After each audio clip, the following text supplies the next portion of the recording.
Morning friends, நம்ம எழுத்து இலக்கணம் கம்ப்ளீட் பண்ணியாச்சு. அடுத்து சொல் இலக்கணம் தான் பார்க்க போகிறோம். இப்போது சொல் அதிகாரமை எப்படி பிரிக்கலாம்? சொல் கூட்டல் அதிகாரம்னு பிரிக்கலாம். அதிகாரம் அப்படின்னா என்ன அர்த்தம்னா செல்வாக்கு அப்படிங்கிறதான் பொருள். இந்த பகுதி ஃபுல்லாமே சொல் இலக்கணம் தான் செல்வாக்கு பெற்று உள்ளதால் இதற்கு சொல் அதிகாரம் என்று பெயர் பெற்றது.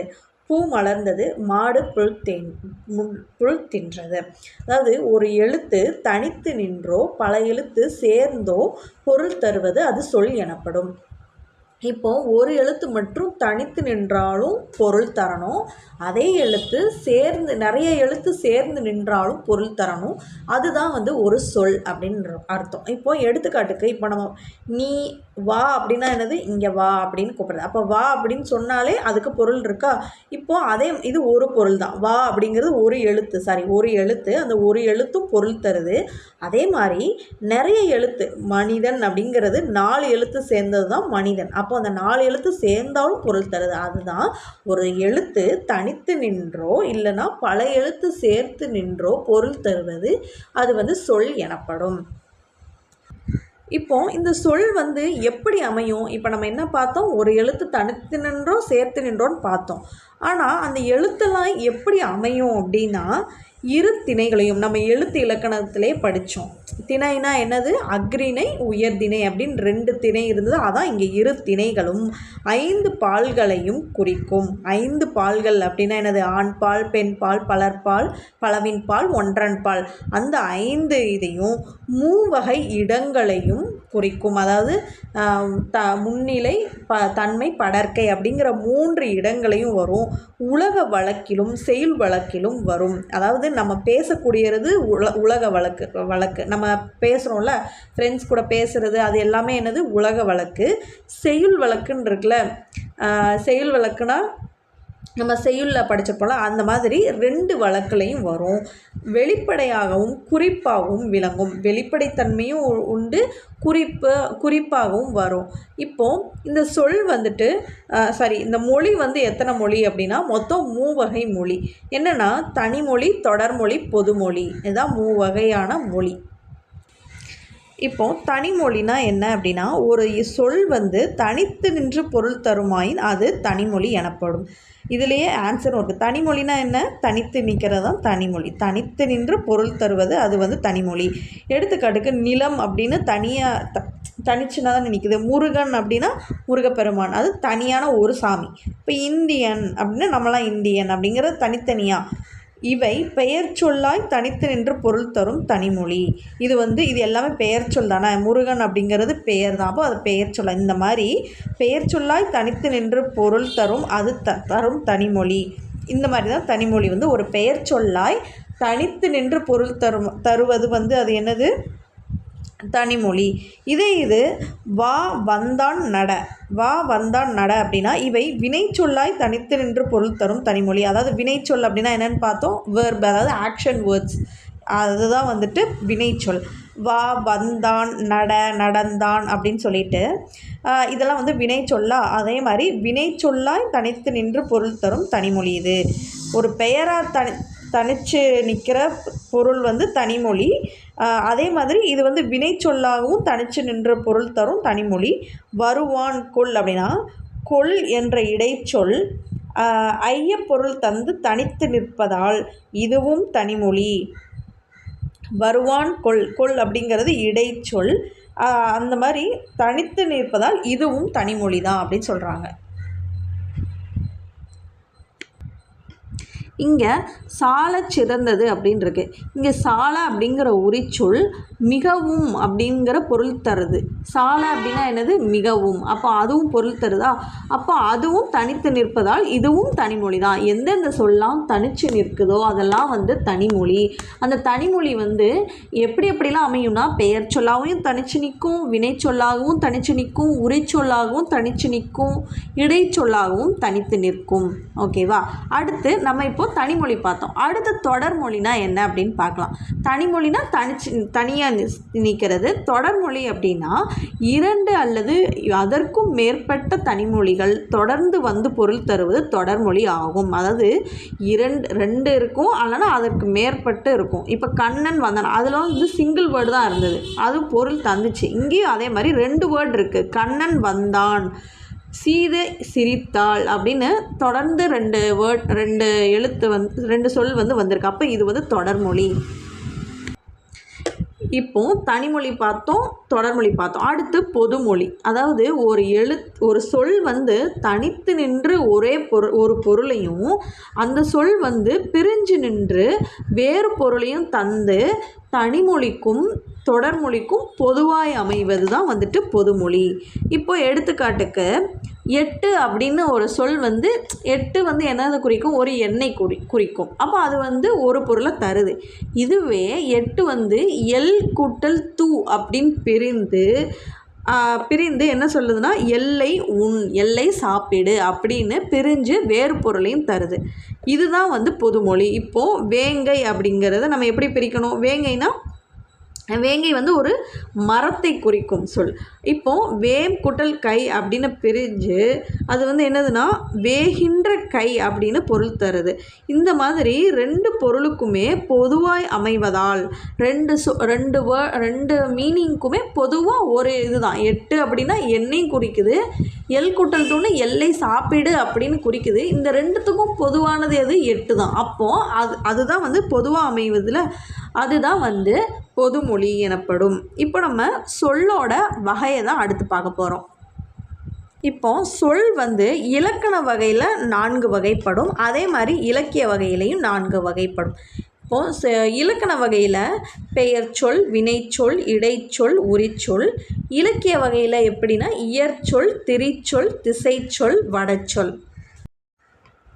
இப்போது இலக்கண வகையில் 4 வகைப்படும் அப்படின்னு பார்த்தோம்ல. அதாவது பெயர்ச்சொல், வினைச்சொல், இடைச்சொல், உரிச்சொல். அதுதான் இப்போ பார்க்க போகிறோம். அதாவது தமிழில் சில எழுத்துக்கள் வந்து நம்ம முன்னாடியே பார்த்தோம். தமிழில் சில எழுத்து தனித்து நின்றோ பொருள் தரும், ஒன்றுக்கும் மேற்பட்ட எழுத்துக்கள் தொடர்ந்து வந்து பொருள் தரும். இவ்வாறு பொருளை தருபவை வந்துட்டு சொல் அப்படின்னு சொல்கிறோம். எடுத்துக்காட்டு பூவு, மைக்கல், கடல் அந்த மாதிரி இருக்கிறது. அடுத்து இலக்கண அடிப்படையில் சொல் வந்து 4 வகைப்படும். பெயர்ச்சொல், வினைச்சொல், இடைச்சொல், உரிச்சொல். பெயர்ச்சொல்னா என்ன? ஒன்றன் பெயரை குறிக்கும் சொல் பெயர்ச்சொல். வினைச்சொல்னா என்னதுன்னா வினை அப்படிங்கிற சொல்லுக்கு செயல் அப்படின்னு பொருள். செயலை குறிக்கும் சொல் வினைச்சொல். ஒரு செயலை குறிக்கிறது வினைச்சொல். பெயர்ச்சொல்னா நவுனு, இது வந்து வினைச்சொல்னா வெர்பு. எடுத்துக்காட்டுக்கு வா, போ, எழுது, விளையாடு, ஆக்ஷன் வேர்ட்ஸ் எல்லாமே வந்துட்டு வினைச்சொல். ஓகேவா? அடுத்து இடைச்சொல் அப்படின்னா இப்போ பெயர்ச்சொல் இருக்கா, பெயர்ச்சொல்லும் வினைச்சொல்லுக்கும் இடையில் வர்றதான் இடைச்சொல். அதை 2த்தையும் சேர்க்கறதுக்காண்டி சில அந்த இடைச்சொல் வந்து பயன்படும். அதாவது பெயர்ச்சொல்லையும் வினைச்சொல்லையும் சார்ந்து வரும் சொல்லை இடைச்சொல் ஆகும். அது தனித்து இயங்காது. அது வந்து தனித்து இயங்காது. அப்படின்னு இருக்கா, தந்தையும் தாயும். மற்று அப்படின்னு இருக்குன்னா மற்றொருவர். ஐ அப்படின்னா என்னது? திருக்குறளை அப்படின்னு இருக்கா, அதுதான் பெயர் சொல்லுக்கும் வினைச்சொல்லுக்கும் அடிப்படையாக அமைகிறது தான் இடைச்சொல். அடுத்து உரிச்சொல். உரிச்சொல்னால் என்னதுன்னா ஹைபேர்த்தி சொல்கிறது. அதாவது பெயர்ச்சொல் வினைச்சொல் ஆகியவற்றின் தன்மையை மிகுதிப்படுத்தி சொல்லுவது தான் வந்துட்டு உரிச்சொல் ஆகும். அதாவது நகரம் அப்படின்னு சொல்லலாம். மாநகரம் அப்படின்னா என்னது? பெரிய. அப்படின்னா என்னது? பெரிய. இது ஒரு பெரிய நகரம் அப்படின்னு சொல்லி ஹைப் கொடுக்குதுல, அதுதான் வந்து உரிச்சொல். சால சிறந்தது அப்படின்னா சால அப்படிங்கிறது என்னது? மிகுந்த அப்படின்னு அர்த்தம். அப்போது இந்த சால அப்படிங்கிறது உரிச்சொல். அடுத்து இப்போ அந்த 4 வகை சொற்கள் பார்த்தோமா? என்னென்ன பார்த்தோம்? பெயர்ச்சொல், வினைச்சொல், இடைச்சொல், உரிச்சொல்னு பார்த்தோமா? இப்போது பெயர்ச்சொல்லோட வகைகள் என்ன அப்படின்னு பார்ப்போம்.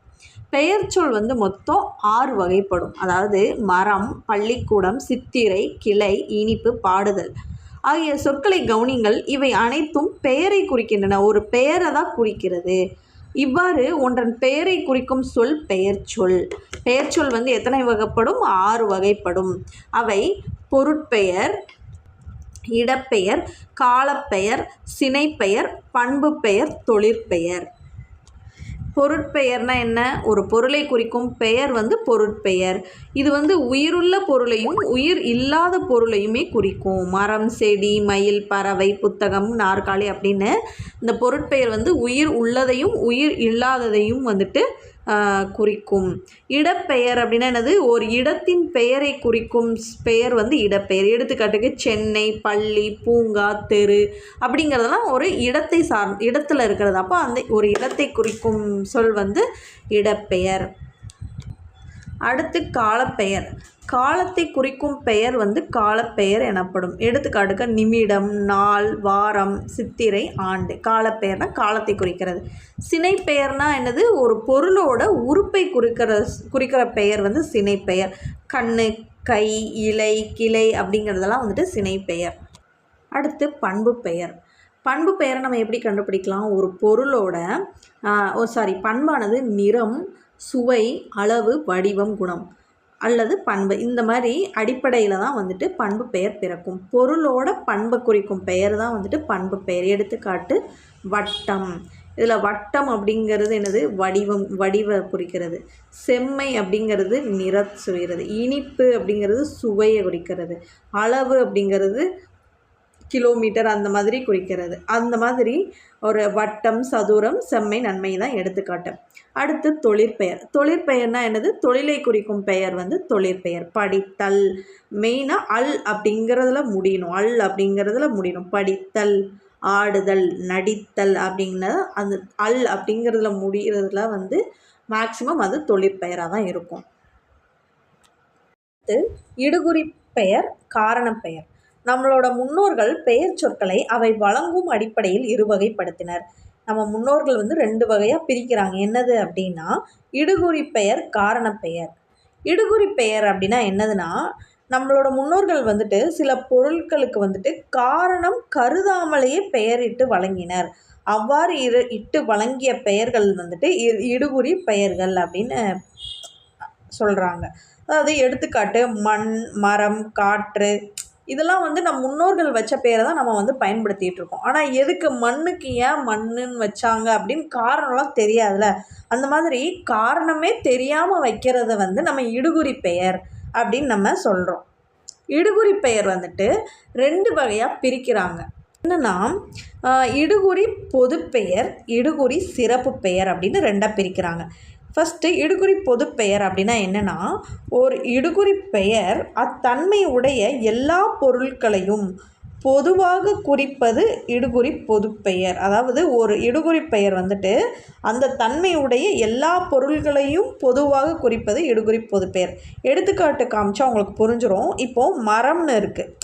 இந்த மரம் வந்து ஒரு மரம் தான் இருக்கா? கிடையாது. பனை மரம் இருக்குது, வாழை மரம் இருக்குது, ஆலமரம் இருக்குது. அந்த மாதிரி நிறையா மரங்களுக்கு ஒரு பேர்னா என்ன? மரம் தான். ஆனால் அது இத்தனை வகையாக பிரிஞ்சு இருக்குது. இந்த மாதிரி இருக்கிறதுக்கு பொது பெயர் அப்படின்னு அர்த்தம்.